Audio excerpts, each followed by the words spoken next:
was about 12 shades darker than the vast majority of people in Wyoming? Could it be the sweat-soaked running shorts? Whatever the reason, Dodge didn't care. He'd play along to find out what the jerkwad wanted and kick him out on his fat ass. He plucked the money from the other man's fingers. "So who are you poking around looking for?"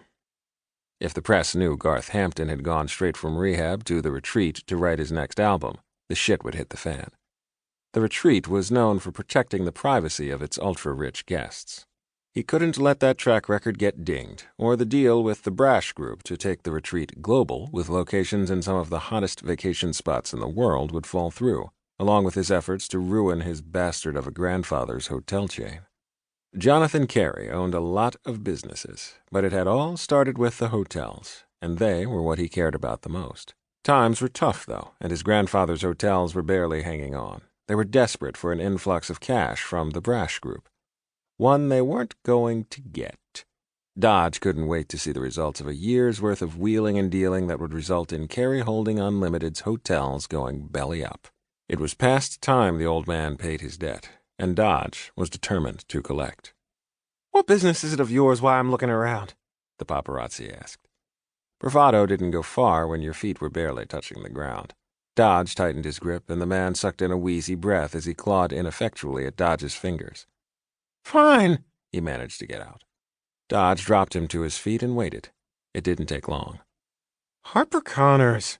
The photographer rubbed the back of his neck, where the tightened camera strap had rubbed his skin raw.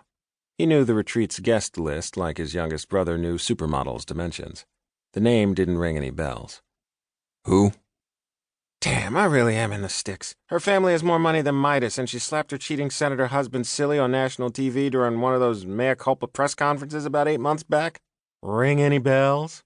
How about the leaked audio of her leaving the best I'm going to make your life miserable if you don't sign the quickie divorce papers now voicemail on her husband's cell phone?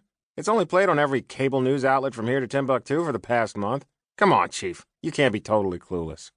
A vague memory shook loose. Red hair, big brown eyes, and an ass that made men do stupid shit without ever wondering why. "She's not here, so you best be on your way before I call in security." The man rolled his eyes and adjusted the camera strap around his neck. "No offense, Chief, but I know my job. She's here working as some sort of consultant."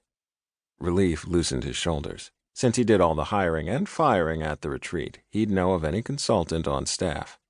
"Wrong." "Check it out." The photographer pushed a few buttons on his phone and brought up an email. Certain phrases stuck out. The retreat spa and resort, rare cowboy diaries, book auction, May loving. His stomach lining evaporated. His mother had hired her.